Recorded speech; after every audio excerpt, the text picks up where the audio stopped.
Saudaraku, pada hari ini kita bersuka cita karena Tuhan Yesus beserta kita dari hari ke hari, dari waktu ke waktu, sampai hari ini kita bertemu dengan wajah yang ceria, tidak ada kekurangan satu apapun. Amin. Nah, saudara, firman Tuhan yang saya sampaikan pada hari ini, dan saya berikan judul adalah sinkretisme Kristen.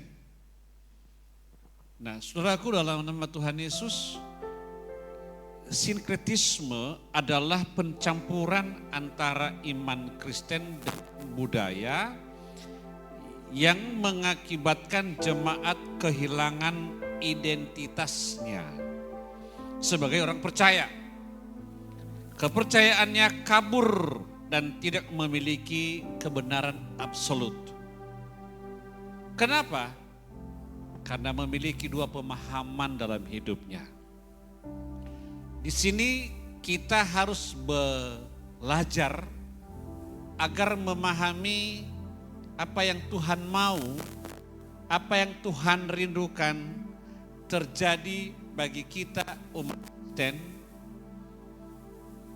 Orang Kristen yang sungguh-sungguh percaya kepada Kristus. Nah, sinkretisme adalah suatu masalah serius dalam kehidupan gereja saat ini. Memang bukan hanya saat ini saja, tetapi semenjak itu Allah ada, di situ setiap ada masalah. Kenapa? Karena kurang percaya. Saya ulangi, sinkretisme adalah masalah serius dalam kehidupan gereja karena memiliki dampak negatif pada pertumbuhan rohani. Orang yang rohaninya ingin bertumbuh, dia hanya memiliki satu Tuhan saja. Nah, sebelumnya saya mau katakan bahwa sinkretisme diambil dari bahasa Yunani, saudara, yaitu sunisanto atau sunkretasmo, yang artinya kesatuan dari kata sinkretanumi, yang berarti mencampur aduk. Artinya sinkretisme adalah campur aduk iman. Jadi jangan mau iman saudara bercampur aduk. Amin. Kalau percaya Yesus, cukup percaya Yesus. Jangan percaya ilah-ilah lain. Tapi kebanyakan orang kita, ini ketiga suku ini, karena ini mayoritas di sini dulu kan, Nias, Karo, Batak, masih percaya lain. Kenapa saya punya mic mati-mati? Ya, nah saudaraku, dalam nama Tuhan Yesus, saya terus bacakan bagi kita apa itu bentuk sinkretisme dalam gereja. Next slide. Yang pertama adalah pengkultusan ornamen-ornamen dalam gereja seperti salib, foto Tuhan Yesus, dan poster-poster yang berbau rohani. Yang kedua adalah penggunaan kris dan pakaian-pakaian adat dalam acara-acara gereja. Yang ketiga adalah pengkultusan, dikultuskan. Nah, ini yang bahaya. Arwah nenek moyang karena dianggap sebagai pengantara antara Allah dan manusia. Dalam Pengkhotbah pasal 5 ayat dalam Pengkhotbah pasal 9 ayat 5 berkata, karena orang-orang yang hidup tahu bahwa mereka akan mati, tetapi orang yang mati tak tahu apa-apa. Ada upah lagi bagi mereka, bahkan kenangan kepada mereka sudah lenyap. Terima kasih. Saya nggak tahu apakah ada yang mati tahu apa yang terjadi pada dirinya? Pernah melihat ada orang mati, tahu dia ada sesuatu yang terjadi di sekelilingnya? Pernahkah saudara melihat bahwa ada orang mati, tahu siapa saja yang datang? Ada?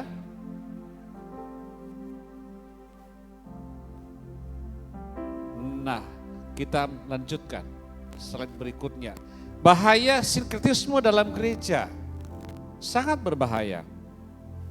Dengan menganalisis sinkretisme dalam gereja, maka sinkretisme merupakan masalah yang fundamental bagi kehidupan jemaat. Masalah ini terjadi karena adanya pembauran nilai-nilai budaya dan Injil yang mengikat dan mempengaruhi kehidupan kerohanian. Saudaraku, dalam nama Tuhan Yesus, baru-baru ini ada suatu video yang viral di Indonesia yang kita kasihi, kita cintai negeri ini, di mana ada seorang pendeta, dia tidak melanjutkan mengebumikan orang yang meninggal. Pernah melihat video itu? Siapa yang tidak setuju dengan pendeta itu? Angkat tangan. Tidak setuju. Oke, satu orang tidak setuju. Yang lain setuju? Ya, yang mayoritas diambil ya Bang ya. Jadi semua orang setuju. Ya, kita ambil yang mayoritas. Saya setuju ya perilaku daripada pendeta itu. Memang banyak yang mengkomentari salah, tapi saya katakan sudah benar apa yang diperbuatnya. Setuju? Makanya gini, setelah viral itu video dan sebelumnya, saya berpesan sama Ibu Gembala, kalau saya nanti mati, jangan masukkan ke dalam semua benda-benda yang aneh-aneh. Mau Alkitab, mau apapun jangan. Karena di dalam kubur tidak akan saya berkhotbah. Halo? Gak akan saya berkhotbah. Ya. Masa pula di dalam peti dimasukkan tas dan rokok? Emangnya itu orang bisa pergi ke mall? Di dalam kubur ada mall. Halo? Di dalam kubur ada api? Gak ada. Bisakah orang meninggal merokok? Ini kan keliru. Gini dia. Pada suatu ketika saya mengebumikan orang meninggal di kampung. Dan saya lihat di atas kuburan itu ada macam-macam. Ada yang roti ada. Mau tanya, apakah yang sudah meninggal makan roti? Halo? Lalu kenapa dibawa? Ini jadi pertanyaan. Kemudian di kuburan orang Karo, saya melihat ada bambu dan dibelah bambunya, pasang rokok. Pertanyaan saya, orang meninggal mau merokok? Gimana mau merokok? Bapak Ibu, kalau sudah meninggal selesai. Amin. Yesus berkata di atas kayu salib, sudah selesai. Masa engkau nyambung? Gak ada lagi gunanya. Anak muda, kalau mau memberi yang terbaik buat orang tuamu, jangan pada saat dia sudah meninggal. Saat ini. Kapan? Saat ini. Bawa orang tuamu makan di restoran yang ada di Podomoro.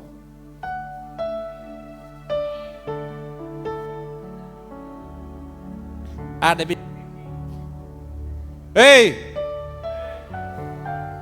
Oke ya, aku tunggu undanganmu.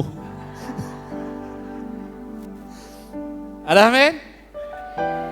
Bawa, jangan setelah mati baru engkau bawa.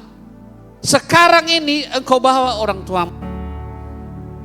Kalau dia tidak punya jas, Beli sekarang jasnya. Jangan pada waktu dia meninggal baru pakai jas. Semasa hidupnya gak pernah pakai jas. Begitu masuk dalam kotak-kotak pakai jas. Selama hidupnya gak pernah pakai sepatu. Sekarang kau pasangkan sepatunya di kakinya. Ingat, sepatu yang warna hitam, kakinya karena gak pernah pakai sepatu, kakinya melebar. Dimasukkan ke dalam kakinya gak masuk. Akhirnya sebagai simbol saja ditaruh di samping. Halo? Pernah lihat begitu? Bertobat. Amin. Enggak lagi. Pada satu ketika saya, Ibu Gembala, bersama dengan Bapak Andreas di Ketaden, kami makan di sebuah restoran. Saudaraku, restorannya mahal. Di depan Podomoro. Dan tahu gak saudara, saya melihat ada orang-orang yang bawa orang tuanya sudah gini-gini jalannya dan ditenteng-tenteng tangannya. Ku tanya, ngapain orang ini? Mereka bilang mereka membahagiakan orang tuanya pada masa masih hidup. Kita enggak. Kita membahagiakan orang tua kita setelah mati. Betul atau gimana engkau membahagiakan orang tuamu? Enggak dirasakannya lagi itu. Sudah datang orang Nias. Begitu mengait-tungai itu, tahu mengait-tungai itu? Koma. Tahu koma? Sebelum titik.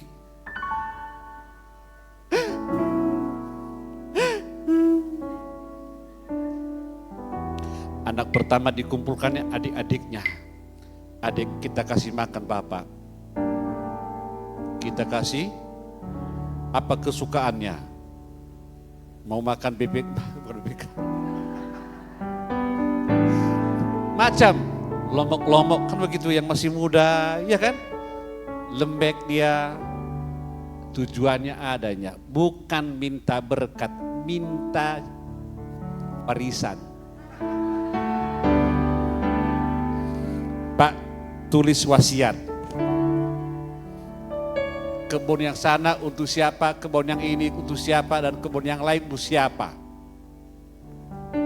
Itu nak, kalau itu tujuanmu, tak usah kasih makan. Untuk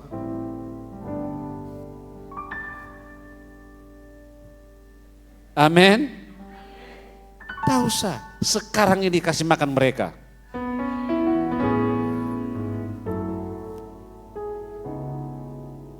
Setuju?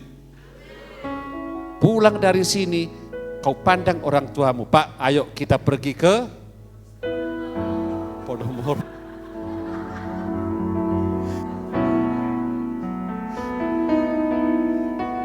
Beli bajunya. Beli sepatunya. Ini kalau orang Nias pakai kaos, pakai lagi sarung tangan lagi. Dipikirnya mau pakai paskibra. Ada saja, nggak pernah paskibra masa hidupnya. Dikasih sarung tangan, emangnya mau naik bendera di dalam begitu ya? Ada saja. Itu orang Nias. Kulihat di orang Karo nggak ada, hanya di orang Nias ada. Anak muda, ini waktu untukmu hormati orang tuamu. Bahaya kalau engkau tidak melakukan sekarang. Dan bahaya kalau engkau melakukan setelah mereka tidak ada lagi. Makanya jangan pernah engkau menghina orang tuamu. Anak zaman sekarang kalau nggak dikasih uang udah menghina orang tuanya. Ada saja. Firman Tuhan berkata pada Keluaran pasal 20, hormatilah ayah dan ibumu supaya lanjut umurmu di bumi diberi oleh Tuhan Allah. Amin anak muda. Jangan engkau pernah menghina orang tuamu. Hormati mereka. Supaya apa? Panjang umurmu. Gak ada gunanya kau rayakan tahun tiap tahun. Tapi kau menghina orang tuamu. Panjang umurnya, tiup lilinnya. Gak akan bisa panjang umur. Kalau mau panjang umur, hormati orang tuamu. Amin. Kita baca dasarnya. Mana dalilnya? Ini dalilnya. Dasar Alkitab, Keluaran 20 sampai 5. Berkata, kita baca sama-sama. Jelas di atas? Bisa dibaca? Sama-sama. 1, 2, 3 ya.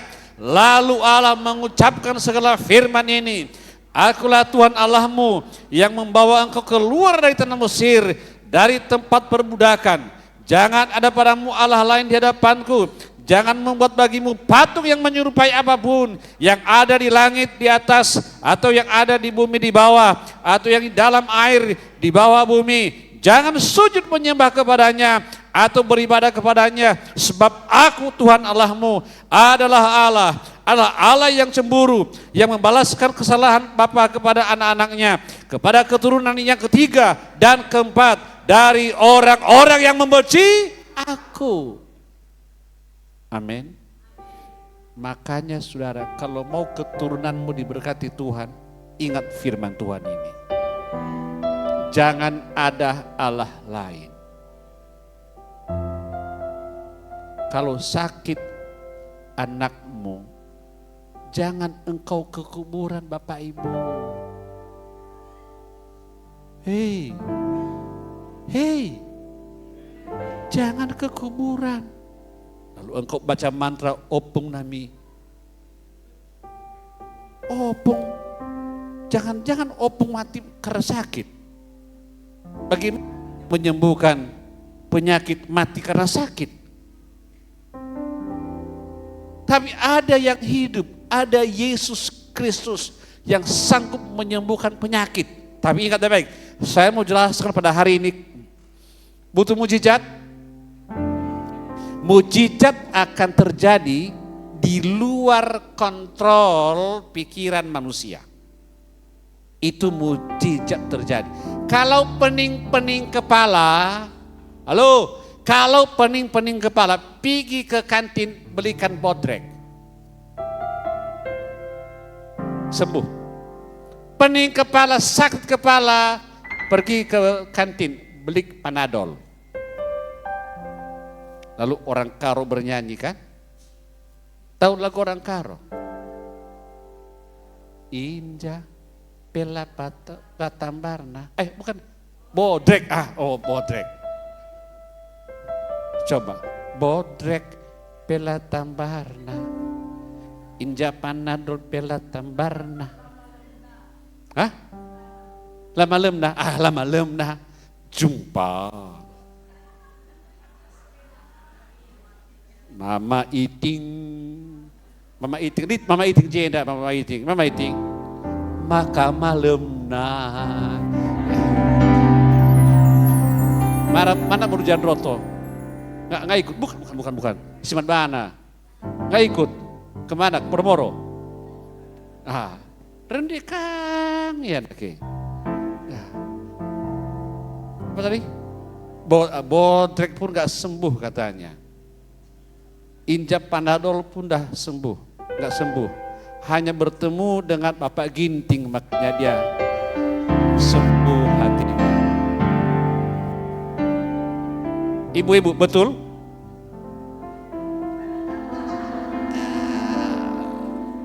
Ibu-ibu, betul? Gini dia Bu, jumpa sama Bang Faru, maka semua sakitku sembuh. Betul?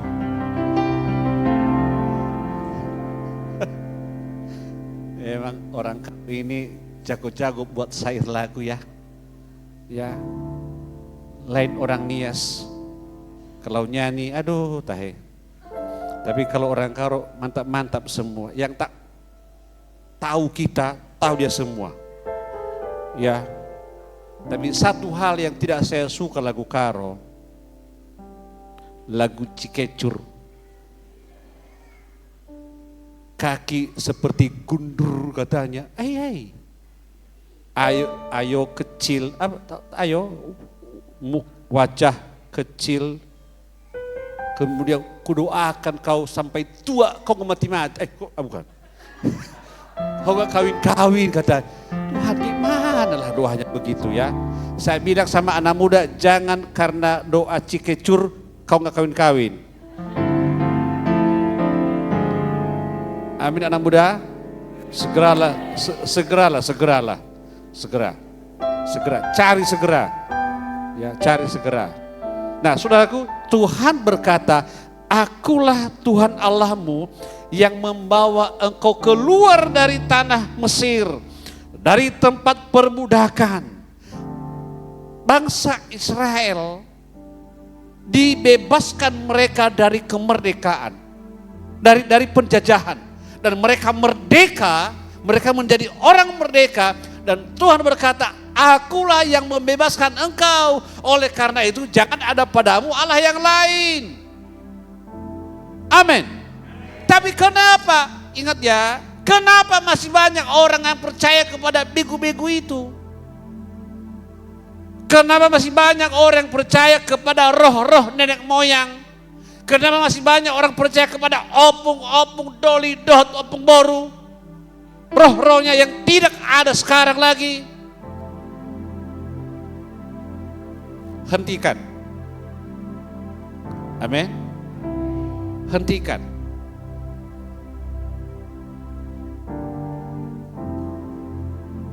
Ada seorang pendeta, tidak ada di Facebook, tidak ada di media sosial. Karena ada seorang mati, dan yang mati itu mati karena selama ini berdukun.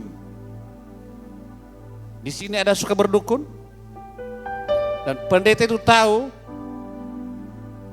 orang yang mati itu sepanjang hidupnya kedukun terus. Dan terdaftar dia di gereja itu. Dan pendeta berkata, mohon maaf, saya tidak mau mengebumikan yang meninggal ini. Tapi karena mereka desak, akhirnya pendeta mengebumikan. Tapi dia berkata, orang ini masuk neraka. Coba kalau sekarang dikasih tahu begitu, viral kan? Viral. Kenapa? Karena dia nggak percaya Tuhan. Jangan hanya karena menyenangkan hati manusia, maka kita melanggar firman Tuhan. Mari kita benar-benar berubah sekarang. Ini waktunya kita berubah. Amin. Ada amin? Ini waktunya kita berubah. Slide berikutnya mas. Tulus berikutnya. Transformasi hidup merupakan landasan dasar dalam melakukan transformasi sinkretisme. Di sini saat ini kita berubah dari kepercayaan yang campur aduk tadi itu. Pergi juga ibadah ke gereja, juga pergi rajin, juga pergi ke kuburan minta berkat, minta rezeki. Itu campur aduk, iman campur aduk. Kalau kita masih percaya akan hal-hal itu, hanya orang yang telah diubahkan hidupnya oleh kebenaran yang bisa memilah kebudayaan dengan benar berdasarkan Alkitab. Maka perlu hari ini jemaat yang dikasihi Tuhan mengerti akan hal ini. Yang lucunya di kuburan masih minta berdoa. Entah bagaimana doanya saya nggak tahu. Ya. Pasu-pasu hamu mak pau pemuon. Dari mana dasarnya? Ada Tuhan Allah yang menciptakan langit dan bumi. Amin. Saya mau tanya, yang menciptakan, yang mengadakan hujan turun, Tuhan. Yang mengadakan kemarau, kalau Tuhan saudara percaya, kenapa masih engkau percaya sama ilah-ilah lain? Kenapa masih ada orang sekarang ini percaya kepada hal-hal yang gaib? Ingat, hari ini kita harus berubah. Transformasinya berubah. Kita berubah. Jangan samakan dirimu dengan orang-orang sana. Jangan. Berubah saat ini. Dan saya rindu jemaat yang dikasih Tuhan di sini. Semakin mempercayai Tuhan, mengandalkan Tuhan dalam hidupnya, engkau diberkati. Banyak itu dulu orang Kristen, namanya Kristen, makanya nggak semua orang Kristen pengikut Kristus, nggak semua. Sangat disayangkan sekali kalau kita mengatakan diri kita orang Kristen, tapi kita sesungguhnya bukan orang Kristen. Orang Kristen itu sungguh-sungguh ikut Kristus.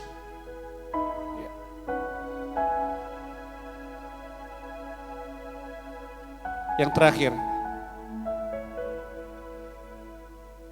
pertobatan dan lahir baru. Pengajaran tentang pertobatan dan kelahiran kembali bagi jemaat yang terlibat dalam sinkretisme merupakan salah satu cara agar jemaat dapat memilih apa yang benar dan yang berkenan kepada Allah. Saudaraku, kita bukan orang kecil lagi dan kita bukan baru menjadi orang Kristen. Ada di sini si suci. Ada si suci, mana si suci? Pulang kampung? Pulang kampung? Mantap. Oke, saya mau jelaskan kepada saudara. Anak kami yang bernama Suci, syukurlah dia pulang kampung. Dan pada suatu ketika saya minta untuk dia pimpin doa. Doanya mantap dibanding dengan anak-anak yang lain. Ada orang berdoa asal-asal, tapi dia berdoa sungguh-sungguh. Ingat, dia bukan orang Kristen, tapi doanya orang Kristen mantap. Ada sama saya videonya, sengaja aku videoin supaya ada sama saya suatu berkas memori saya. Ini anak ini benar-benar anak yang luar biasa, akan dipakai Tuhan. Kalau dia mau bertobat. Namanya Suci. Suci Nangin. Wah. Siapa nama saudara gak tahu lah. Makanya gini, anak Tuhan harus rajin berdoa. Amin. Pertama-tama dia gak tahu berdoa, saudara. Dia gak tahu nyanyi, tapi dia ikut-ikut. Ya. Pagi hari itu berat baginya ikut. Pada malam hari dia ikut. Aku bilang, pagi dan malam kamu harus ikut ibadah. Dan begitu saya minta dia untuk berdoa, mantap doanya. Bisa dibawa ke perwiritan. Maaf, ke persekutuan doa, begitulah. Berikutnya,